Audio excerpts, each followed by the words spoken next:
अभी जो proposed bill है एंटी मनी लॉन्ड्रिंग, उसको लेके बहुत सारी बातें की मोअज़्ज़ज़ अरकान ने।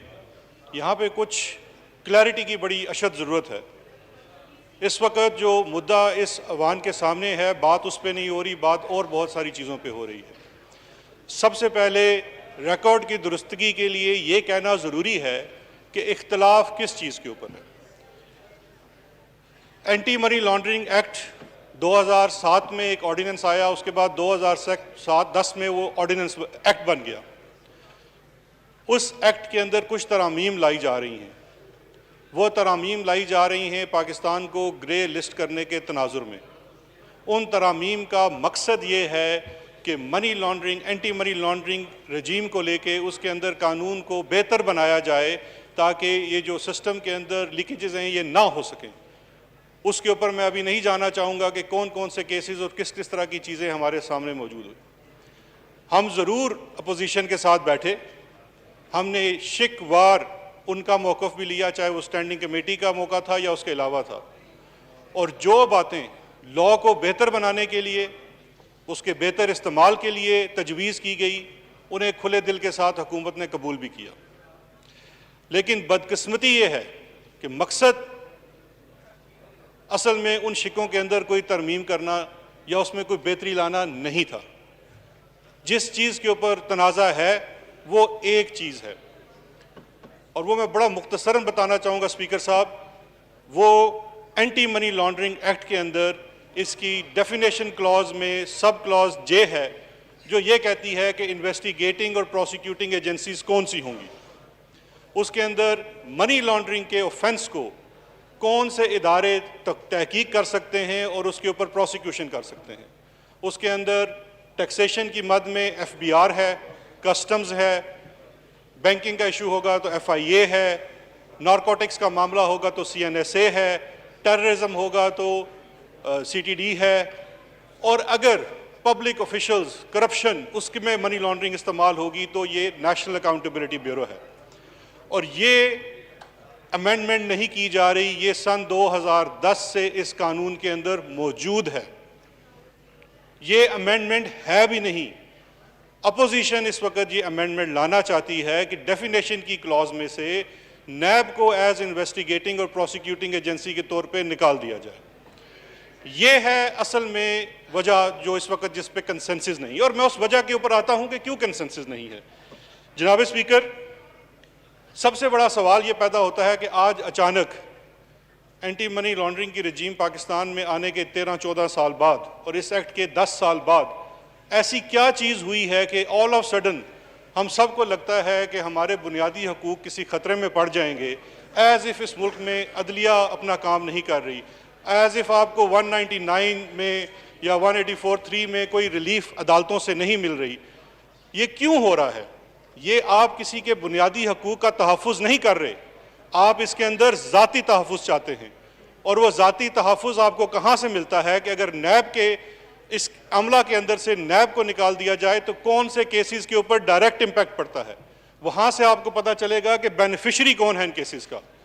जनाब स्पीकर, इस वक्त आज से सिर्फ 10 रोज़ पहले जिस वक्त हम ये निगोशिएट कर रहे हैं कि ये बिल पास हो और पाकिस्तान ग्रे लिस्ट में से निकले और ब्लैक लिस्ट की तरफ ना जाए, एक मुकदमा नैब का रेफरेंस फाइल हुआ है जिसको पूरी कौम जानती है TT के रेफरेंस के नाम से। TT केस में क्या हुआ जनाब स्पीकर? मनी लॉन्ड्रिंग की जाती है, कोई पापड़ वाला है मंजूर, वो हुक्मरान खानदानों के घरों के अकाउंट्स के अंदर पैसे भेज रहा है। जो बंदा आज तक कराची से आगे नहीं गया वो लंदन से और दुबई से पैसे भेज रहा है। अब अगर हम इस कानून के अंदर से अगर आज बड़े अच्छे बन के इसमें से नैब को ओमिट कर दे, जो खुद आपकी हुकूमतों ने डाला है, तो उसका डायरेक्ट बेनिफिशरी होगा लीडर ऑफ अपोजिशन जनाब स्पीकर। उसके बाद जनाब स्पीकर दूसरे बेनिफिशरी का नाम सुने। इस अमेंडमेंट के पीछे दूसरा बेनिफिशरी कौन है जनाब स्पीकर? दूसरा बेनिफिशरी बनता है फेक बैंक अकाउंट्स का, जहां पे फालूदे वाले के अकाउंट में से अरबों रुपए निकलते हैं और फिर वो टीवी के ऊपर बैठ के बड़े फख्र से कहते हैं कि आपको साबित करना पड़ेगा कि फालूदे वाला, मैं उसको पकड़ा, उसको लेके गया, मैंने उसका अकाउंट खुलवाया और उसमें पैसे डाले। इस मुल्क में इदारों का इस्तेसाल इस तरह से हुआ, इदारों को तबाह बर्बाद किया गया। जितने इस मुल्क के अंदर इदारे जिन्होंने वॉच डॉग का रोल अदा करना था, चाहे वो स्टेट बैंक ऑफ पाकिस्तान है, SCCP है, उसने कोई काम नहीं किया। ये तमाम केसेस जनाब स्पीकर, ये तमाम इन्वेस्टिगेशंस तब स्टार्ट हुई हैं जब इन इदारों को आज़ाद किया गया है। हमें ये भी कहा गया कि नैब के पास, और ये बड़ी मज़ाहिया बात है कि नैब के पास मनी लॉन्ड्रिंग को इन्वेस्टिगेट करने की सलाहियत नहीं है। जनाब स्पीकर, अगर सलाहियत नहीं है तो मंजूर टीटी वाले का केस कैसे उन्होंने सारा ये दरियाफ्त कर लिया आपके बारे में? किस तरह से आपने पूरी ये एक एम्पायर खड़ी की? किस तरह से आपके चीफ मिनिस्टर सेक्रेटेरिएट के अंदर बैठ के मनी लॉन्ड्रिंग होती रही GNC नामी कंपनी के ऊपर?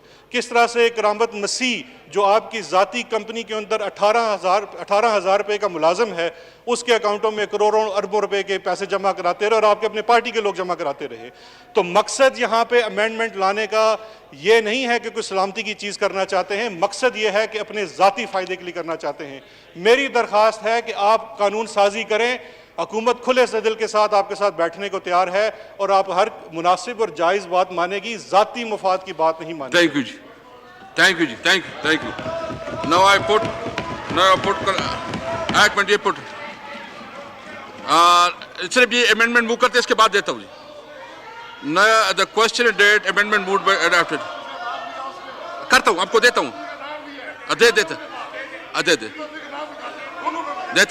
आपको ये एक मिनट करके निकाल दी, एक करते जी, नहीं 2 मिनट जी। Now I put the class 3 to the house. The question date class 3 do stand part of the bill. All those in favor say aye. All those against say no. I think I have it in Kashmir class 3 stand part of the bill.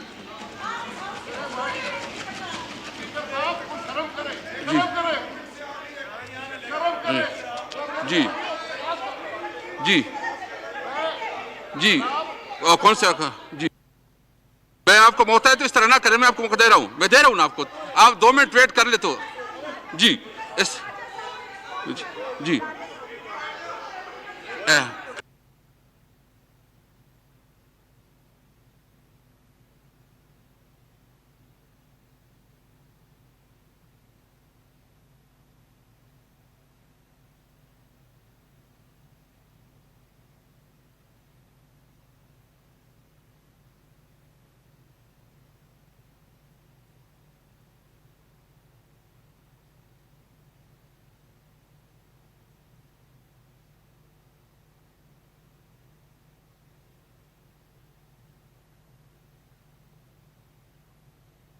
Now I put class 2, ये करके मैं कर देता हूँ जी।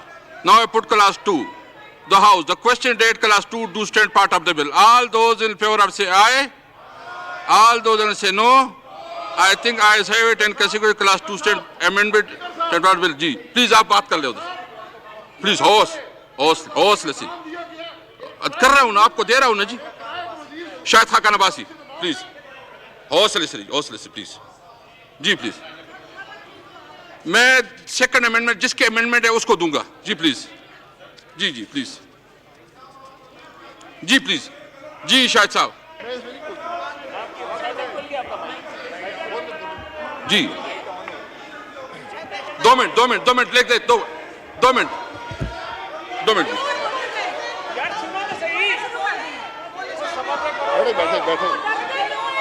जी, please 2 minutes please बोल रहे जी, please बात कर ले प्लीज।